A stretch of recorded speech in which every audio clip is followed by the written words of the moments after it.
Good morning, and thank you for having me. I am Dr. Dawn Williams, the Dean of the School of Education at Howard University. I am a product of the New York City public schools, and I grew up in an urban environment. I learned, I played in an urban environment, so that is the heart and foundation of that makes me who I am. My own academic training was around educational leadership. So within that academic training, being able to practice that and help to develop other leaders has certainly been a blessing. My advanced degrees, graduate degrees in educational policy studies, with also residency in educational leadership, really came from me at first wanting to be a lawyer. When I was an undergraduate, I was a political science major.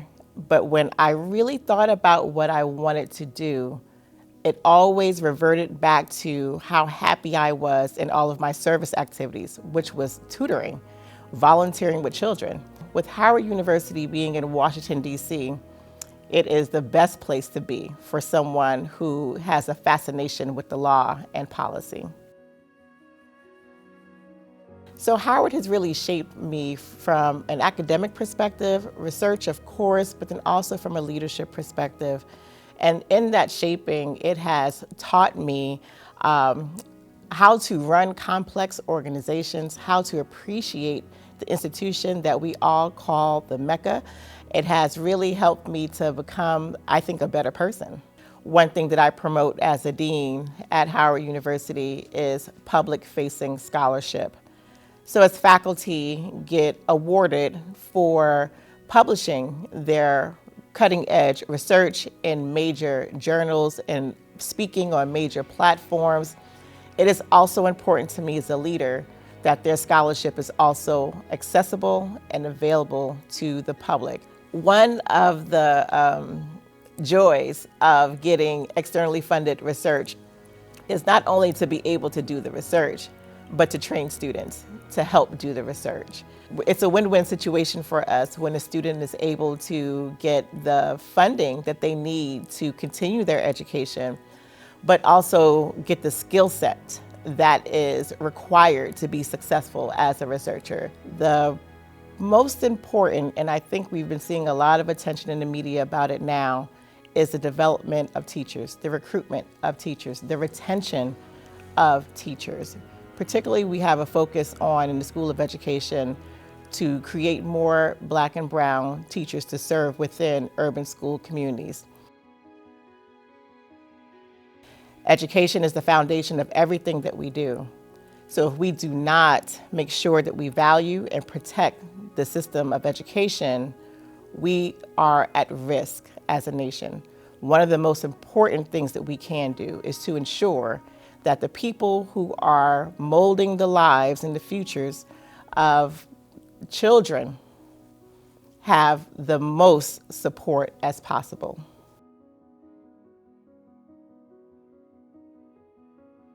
The Center for Women, Gender, and Global Leadership is so fascinating, and I'm so happy that it has come to Howard University so that, or developed really at Howard University so that we can help to promote the great work that we've already started. Equity and access are the core foundations of what we look to ensure within our social justice practice and also policies that are developed. Equity in the sense of ensuring that populations who need the most support get that support. Access to ensure that there is appropriate types of resources that are available to help support children. I'm going to quote Jesse Jackson here because he said something to me when I was in the audience when I was a college student that I never forgot. He said, "I don't love my children equally, I love them equitably." So alumni engagement for us is fun. I find ways each year to connect with the alumni in different ways. During homecoming, we always have an alumni panel that that connect with our students. They serve, and students develop the questions and the alumni answer the questions, and they love it. So it helps to keep them abreast of what's happening in the School of Education, and it also allows us the opportunity to talk with them about what's happening in the field. Because while we are preparing students, we want to make sure that our preparation is relevant to what is actually happening now, and they are able to provide that kind of information to us. Leading by example is very important. One of my core values in leadership is ethical leadership. So I would hope that when people are watching me, they do see that I make ethical decisions. May not always be the decision that some people may agree with, but the decisions that I may make are ones that I think are right for the context and for the time and for the information that's been provided to me. Mentorship is extremely important in leadership. This was a lesson that I learned a little later in my leadership journey, one that I wish that I had embraced earlier, partly because initially I didn't like to ask for things. And if you don't ask for things, you're not likely going to get them. So mentorship is something that you should ask for. There are people that you admire in your field. There's tons of women that I have seen and had the opportunity to work with that I truly admired, and I wish that I had asked for some mentorship. Mentorship is being able to have safe conversations with an individual, to be able to help advise in uncomfortable situations or even goals that you might have to help you put you on the right path towards those goals. And mentorship can be at any age, at any level. I would advise a young woman that wants to go into academia to pursue the professoriate or to go into educational leadership is to make those goals known. State them, say them, let people know that. But one thing that I hope that women will for certain know, if you are at that table, you deserve to be at that table. Your voice deserves to be amplified.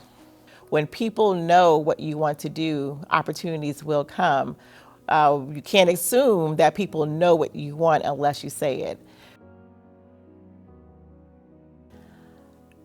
As a leader, you put into place what you hope is going to be long-lasting. As a leader, you try to create structures that is going to help progress the organization. There is a quote that says, "We plant trees knowing that only others would enjoy the shade." And that's what I hope my legacy is, that the hard work that I'm doing now is something that future generations are going to be able to enjoy, even if I don't get to see the fruits of those labor now.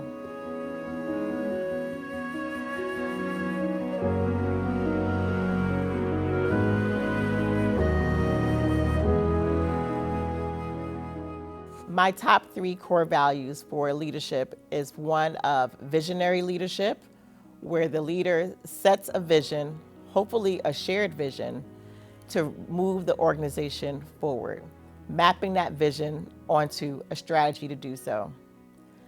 Another value is ethical leadership. Ethical leadership is doing right by others when people aren't watching, and also when people are watching, the visible and invisible assets of ethical leadership. Courage. Courage is a core value of any leader. Leadership actually can be defined as courage into action. We must be able to be ethical leaders and exercise courage to do so.